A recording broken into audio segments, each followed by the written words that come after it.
Last video के and में हमने देखा था कि अल्ट्रा वेजिटो आखिरकार डाई को धोखा दे देता है और हम देखते हैं कि वो उसे एब्जॉर्ब कर लेता है। डाई को एब्जॉर्ब करने के बाद हम देखते हैं कि वेजिटो के पास एक ब्लू सेरेफिम और एक रेड सेरेफिम होती है। तभी हम देखते हैं कि अल्ट्रा वेजिटो एकदम से चिल्लाता है, वो एकदम से पावर अप करने लग जाता है। गॉड किलर वेजिटो आखिरकार अपनी नई ताकत को अनलीश कर रहा है। वो ग्रैंड प्रीस्ट से मिली हुई ताकत का इस्तेमाल करके एकदम से पावर अप करता है। पावर अप करने के बाद हम देखते हैं कि वेजिटो की बॉडी हर तरफ से चमकने लग जाती है। हम देखते हैं कि वेजिटो के पावर अप करने की वजह से आसमान में एक एनर्जी का बॉल बन जाता है जो कि वेजिटो को चारों तरफ से घेर चुका होता है। हम देखते हैं कि लूसिफ वेजिटो वहीं पर खड़ा होकर अल्ट्रा वेजिटो के पावर अप को देख रहा होता है। वेजिटो की ताकत को देख के लूसिफ वेजिटो बिल्कुल हक्का बक्का रह जाता है। हम देखते हैं कि उसका मुंह भी खुला हुआ होता है। वो चौंक कर बोलता है, क्या ये उसके साथ क्या हो रहा है? आखिर डाई के पास कितनी ताकत थी? तभी हम देखते हैं कि हर तरफ ब्लैक रंग की बिजली कड़कने लग जाती है। आखिरकार वेजिटो की ट्रांसफॉर्मेशन शुरू हो चुकी है। हम देखते हैं कि वेजिटो के डेविल आर्मर के पार्ट्स बन रहे होते हैं, पर साथ ही साथ हम देखते हैं कि वेजिटो के पास इस बारी आर्च एंजल का भी आर्मर होता है। वेजिटो इस वक्त दो अलग अलग तरीके की ताकतों का इस्तेमाल कर रहा है। ऐसा लग रहा होता है जैसे दोनों ताकतें आपस में लड़ रही हों। वेजिटो काफी दर्द में दिख रहा होता है। एक तरफ हम देखते हैं कि वेजिटो के ऊपर उसका डेविल आर्मर बन रहा होता है और साथ ही साथ उसके पास डेविल विंग्स भी आते हैं। वहीं दूसरी तरफ हम देखते हैं कि उसका शरीर व्हाइट रंग के फेदर से कवर हो जाता है और आखिर में हम देखते हैं कि उसकी छाती के बीचों बीच एक डायमंड सिंबल होता है जो कि एक तरफ से लाल और दूसरी तरफ से सायन कलर का होता है। आखिरकार वेजिटो की पूरी ट्रांसफॉर्मेशन रिवील होती है।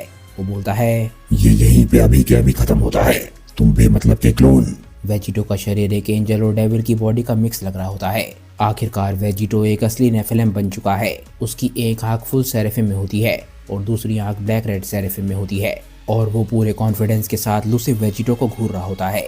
इसके बाद हम देखते हैं कि वेजिटो बिना किसी डर के फुल कॉन्फिडेंस के साथ जमीन पे उतरता है। हम देखते हैं कि वेजिटो फुल कॉन्फिडेंस के साथ लूसिफ वेजिटो के सामने लैंड करता है। हम देखते हैं कि लूसिफ वेजिटो और वेजिटो दोनों आमने सामने खड़े होते हैं और दोनों ही शांति से एक दूसरे को घूर रहे होते हैं। तभी हम देखते हैं कि वेजिटो अपनी एक उंगली उठाता है और उस उंगली को घूरने लग जाता है। वेजिटो बोलता है, अच्छा तो रानी के पास ये ताकत थी, एक एलिट एंजल की ताकत और एक डेविल की ताकत, दोनों कंबाइंड। हम देखते हैं कि वेजिटो अपनी उंगली पे एकदम से ही एक एनर्जी बॉल बनाने लग जाता है। अब मैं हैरान नहीं हूँ कि वो एक गाय की तरह पागल कैसे हो गई थी। दो ताकतें जो कि एक दूसरे से बिल्कुल अलग हैं। मैं ऑलरेडी महसूस कर सकता हूँ कि ये दोनों ताकतें मेरे दिमाग के चिथड़े कर रही हैं। अच्छाई और बुराई, वो दोनों मेरे दिमाग में मिलते जा रहे हैं। तभी हम देखते हैं कि लूसिफ वेजिटो को देख के एकदम से हंसता है और बोलता है कि लगता है तुम काफी गहरी सोच में हो। लगता है सब कुछ शुरुआत से शुरू करने का डर तुम्हारे लिए काफी ज्यादा हो गया था वेजिटो। इसी वजह से तुम उस बेचारे डाई को भी इस तरीके से खत्म करने पे मजबूर हो गए। ये बात सुनते ही वेजिटो लूसिफ वेजिटो को घूरने लग जाता है। वेजिटो बोलता है, नहीं। तभी हम देखते हैं कि वेजिटो अपने अटैक वाले हाथ को आगे की तरफ करता है और अब उसका हाथ लूसिफ वेजिटो की तरफ पॉइंट हो रखा होता है। वेजिटो बोलता है कि मैं इस जगह को वो सब कुछ लिए बिना नहीं छोड़ सकता था जो सब कुछ मेरा है। तभी हम देखते हैं कि वेजिटो अपनी उंगली से एक ब्लास्ट शूट करता है और उसका टारगेट लूसिफ वेजिटो होता है। लूसिफ वेजिटो जो कि अभी तक बिल्कुल शांत था, हम देखते हैं कि वो एकदम से घबराकर अपने हाथों को खोलता है। लूसिफ वेजिटो को देख के ये बात क्लियर होती है कि वो काफी ज्यादा घबरा रहा है। लूसिफ वेजिटो अपनी पूरी ताकत लगा देता है ताकि वो इस अटैक को अवॉइड कर सके। वो अपनी फुल स्पीड का इस्तेमाल करके इस अटैक को डॉज करता है। किसी तरीके से लूसिफ वेजिटो अपने आप को इस अटैक से बचाने में कामयाब हो जाता है और चिल्लाता है, बहुत अच्छा ट्राई था। हम देखते हैं कि वेजिटो का अटैक पीछे जाके टकराता है और एक बहुत ही जबरदस्त धमाका होता है। तभी अगले पल में हम देखते हैं कि अल्ट्रा वेजिटो लूसिफ वेजिटो तक पहुंच जाता है और बोलता है, बिल्कुल सही, अच्छा ट्राई था। जहां लूसिफ वेजिटो एक अटैक को डॉज करता है, हम देखते हैं कि अल्ट्रा वेजिटो उस पर दूसरा अटैक करने के लिए पहुंच जाता है। तभी हम देखते हैं कि अल्ट्रा वेजिटो जो कि अब एक नेफिलिम है, वो अपने फेदर वाले हाथ यानी कि आर्च एंजल हाथ से बहुत ही जबरदस्त पंच लूसिफ वेजिटो को मारता है। लूसिफ वेजिटो इस वक्त अल्ट्रा वेजिटो के किसी भी अटैक का सामना नहीं कर पा रहा होता और वो इस पंच से भी खुद को नहीं बचा पाता। वेजिटो का ये पंच इतना जबरदस्त था कि लूसिफ वेजिटो के दांत भी टूट जाते हैं। इस पंच के बाद लूसिफ वेजिटो हवा में उड़ के बहुत दूर जाके गिरने लग जाता है। तभी अल्ट्रा वेजिटो अपने हाथ को नीचे लाता है और हम देखते हैं कि वो ऑलरेडी टेलीपोर्ट करना शुरू कर चुका होता है। लूसिफ वेजिटो ऊपर की तरफ जा रहा था। तभी अल्ट्रा वेजिटो लूसिफ वेजिटो के भी ऊपर पहुंच जाता है। लूसिफ वेजिटो अल्ट्रा वेजिटो को देख के घबराता है और बोलता है, तुम। वेजिटो बिल्कुल इमोशनलेस होता है और उसने अपने दोनों हाथों को मिला रखा होता है। तभी अल्ट्रा वेजिटो अपने दोनों हाथों को मिला के लूसिफ वेजिटो की छाती पे दे मारता है। लूसिफ वेजिटो के मुंह से बहुत ही जबरदस्त दर्द से कराहने की आवाजें आने लग जाती हैं। लूसिफ वेजिटो खुद को बचाने की सोच भी नहीं पाया होता और इतने में अल्ट्रा वेजिटो ने उस पर अटैक कर दिया होता है। हम देखते हैं कि अल्ट्रा वेजिटो के अटैक के बाद लूसिफ वेजिटो बहुत जोर से जमीन की तरफ जाके गिरने लग जाता है। वेजिटो के डाई को एब्जॉर्ब करने के बाद लूसिफ वेजिटो को सोचने का जरा सा समय भी नहीं मिला होता, क्योंकि अल्ट्रा वेजिटो एक के बाद एक लगातार उस पर अटैक करे जा रहा होता है। आखिरकार हम देखते हैं कि लूसिफ वेजिटो जमीन से जाके टकराने वाला होता है, पर अचानक से ही वो किसी वजह से बीच में रुक जाता है। वो किसी चीज से टकराया जरूर होता है, पर वो चीज जमीन नहीं होती। वो हैरानी से बोलता है, क्या? हम देखते हैं कि लूसिफ वेजिटो जिस चीज से टकराया होता है वो कोई और नहीं, खुद अल्ट्रा वेजिटो होता है। अल्ट्रा वेजिटो बिल्कुल वही कर रहा होता है जो कि गोकू ने नापा के साथ किया था। हम देखते हैं कि लूसिफ वेजिटो के हाथ के ऊपर तड़प रहा होता है, क्योंकि उसके टकराने का सारा इम्पैक्ट उसकी कमर पर आया होता है। तभी वेजिटो बोलता है, कमजोर, और इसके बाद वो लूसिफ वेजिटो की बॉडी को जमीन पर फेंक देता है। लूसिफ वेजिटो की बॉडी जमीन से जाके टकराती है और उधर से कराता है। तभी हम देखते हैं कि नेफिलिम वेजिटो लूसिफ वेजिटो को देख रहा होता है। वो अपने हाथों को फोल्ड करने के बाद बोलता है, तुम्हारे अंदर 1000 वेजिटो हैं, पर तुम सभी में से किसी ने भी इस बात को रियलाइज नहीं किया कि लूसिफ पर डिपेंड होना ही तुम्हारी सबसे बड़ी कमजोरी है। खुद को खो देना और अपनी आइडेंटिटी को खो देना ताकि तुम उसके नौकर बन सको। आज मैं तुम्हें याद दिलाऊंगा कि तुम एक समय पे क्या थे, मैं असल में क्या हूँ। तभी हम देखते हैं कि वेजिटो कुछ बहुत ही अजीब सा करता है। वो अपने दोनों हाथों को अलग कर देता है, जैसे कि वो कोई एंड्रॉइड हो, बिल्कुल एंड्रॉइड 16 की तरह। उसके हाथों के अंदर 2 कैनन्स दिख रही होती हैं। वेजिटो इसके बाद अपने दोनों हाथों को जमीन पे पड़े हुए लूसिफ वेजिटो की तरफ करता है। तभी वेजिटो चिल्लाता है, मैं हूँ वेजिटो, और इसके बाद वो अपने हाथों के कैनन से एकदम से ब्लास्ट शूट करता है।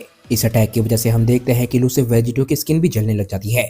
वो बहुत ज्यादा दर्द में दिख रहा होता है, पर वो अपने आप को बचाने के लिए कुछ भी नहीं कर पा रहा होता, क्योंकि वेजिटो अपना अटैक जमीन की तरफ शूट कर रहा होता है। हम देखते हैं कि उसकी एनर्जी हर तरफ से निकलने लग जाती है। वेजिटो की शूट करी हुई एनर्जी जमीन में से कई अलग अलग डायरेक्शंस में से निकल रही होती है। तभी गॉड किलर वेजिटो के सामने एक बहुत ही जबरदस्त एनर्जी का एक्सप्लोजन होता है। वेजिटो के चेहरे पे बिल्कुल भी एक्सप्रेशन नहीं होते, जबकि उसके ही अटैक का बैकलैश उस पे भी आ रहा होता है। उसका अटैक उसे भी नुकसान पहुंचा रहा होता है। अटैक खत्म होने के बाद हम देखते हैं कि जमीन में एक बहुत ही बड़ा गड्ढा रह जाता है, जो कि हर तरफ से जला हुआ होता है। वेजिटो का अटैक इतना खतरनाक था कि जमीन भी कोयले की तरह काली हो चुकी होती है। सब कुछ खत्म होने के बाद वेजिटो बोलता है, मैं हूँ वेजिटो और तुम अब कुछ भी नहीं हो। तभी हमारा सीन चेंज होता है और हम स्पेस को देखते हैं। हम देखते हैं कि वहाँ पर एक मीटियोर जैसा कुछ जा रहा होता है, पर जल्दी हम देखते हैं कि एक साइयन स्पेस पॉड है और इसके अंदर वही रेडिट्स है जो कि हमने पिछले चैप्टर में देखा था। ये रेडिट्स एक बिल्कुल ही नए मल्टीवर्स में है, जिसे एल्डर गॉड पोसाइडन ने बनाया है। ये साइयन स्पेस पॉड किसी प्लेनेट की तरफ जा रहा होता है। आखिरकार ये साइयन स्पेस पॉड उस प्लेनेट पर जाके क्रैश लैंड करता है, पर प्लेनेट के लोगों को देख के ऐसा लग रहा होता है कि रेडिट्स का आना यहाँ पर किसी के लिए हैरान कर देने वाला नहीं है। वहाँ पर कई सारे लोग खड़े होते हैं जो कि रेडिट्स का वेलकम करने के लिए यहाँ पर आए हैं। वो लोग वहाँ पर नर्वसली खड़े होते हैं और स्पेस पॉड के खुलने का इंतजार कर रहे होते हैं। आखिरकार स्पेस पॉड खुलता है और हम देखते हैं कि रेडिट्स बाहर आने लग जाता है। वो अपने पैर को बाहर रखता है। रेडिट्स सभी लोगों के बीच में कॉन्फिडेंटली आगे बढ़ने लग जाता है। तभी एक शख्स बोलता है, प्रिंस रेडिट्स, आपकी यात्रा कैसी रही? क्या आपको वो मिल गया जो कि आप ढूंढ रहे थे? रेडिट्स जवाब देते हुए बोलता है, नहीं, अनफॉर्चुनेटली नहीं, मुझे फादर से बात करने की जरूरत है। वो कहाँ पर हैं? वो शख्स बोलता है कि वो अपने सिंहासन पर होंगी। उनकी डिस्ट्रॉयर कूजो के साथ एक मीटिंग है। रेडिट्स बोलता है, कूजो? आखिर उस कमजोर डिस्ट्रॉयर को हमसे अब क्या चाहिए? तभी हम उस थ्रोन रूम में आते हैं। हम देखते हैं कि कोई होता है जो जमीन पे बैठा हुआ होता है और एक शख्स थ्रोन पे बैठा हुआ होता है, जो कि शायद रेडिट्स का फादर है। हम देखते हैं कि ये एक डॉग जैसा दिखने वाला क्रीचर होता है और इसने डिस्ट्रॉयर के कपड़े भी पहने हुए होते हैं। वो बोलता है, मेरे किंग, मुझे विश्वास है कि आपकी सर्च बहुत अच्छी तरीके से चल रही होगी उन विशिंग ऑर्ब्स के लिए। मैं और मेरा एंजल हमेशा आपकी हेल्प के लिए यहीं पर हैं। तभी किंग बोलता है, चुप हो जाओ, रेडिट्स यहाँ पर आ चुका है। तभी हम रेडिट्स को देखते हैं। वो बोलता है, किंग, तो आप यहाँ पर हैं, तैयार हो जाओ क्योंकि मेरे पास कुछ अच्छी खबर है। तभी हम देखते हैं कि किंग खड़ा होता है। हम देखते हैं कि ये होता है क्रेटोस, यानी कि ओरिजिनल गॉड किलर। वो बोलता है, रेडिट्स बेटा, मुझे और बताओ। अल्ट्रा वेजिटो की स्टोरी अब एक बिल्कुल ही नए लेवल पर जाने वाली है और यहाँ से आगे क्या होगा ये हम जानेंगे नेक्स्ट वीडियो में। क्योंकि दोस्तों आज की ये वीडियो यहीं पे खत्म हो जाती है। मुझे नीचे कमेंट करके बताइए कि आज की ये वीडियो आप लोगों को कैसी लगी। अगर आपको वीडियो अच्छी लगी हो तो वीडियो को लाइक करना बिल्कुल मत भूलिएगा। दोस्तों अल्ट्रा वेजिटो की बहुत ही कमाल की स्टोरी को लिखा है कॉल मी आज ने और उनसे जुड़े सभी लिंक मैंने नीचे डिस्क्रिप्शन में दे दिए हैं, तो जाइए और उन्हें अपना पूरा सपोर्ट दिखाइए। अगर आपको आज की वीडियो अच्छी लगी हो तो वीडियो को लाइक करना बिल्कुल मत भूलिएगा और वीडियो को अपने दोस्तों के साथ शेयर भी जरूर कीजिएगा। मैं मिलता हूँ आप लोगों को अपने नेक्स्ट वीडियो के साथ। तब तक के लिए बाय दोस्तों और थैंक्स फॉर वॉचिंग।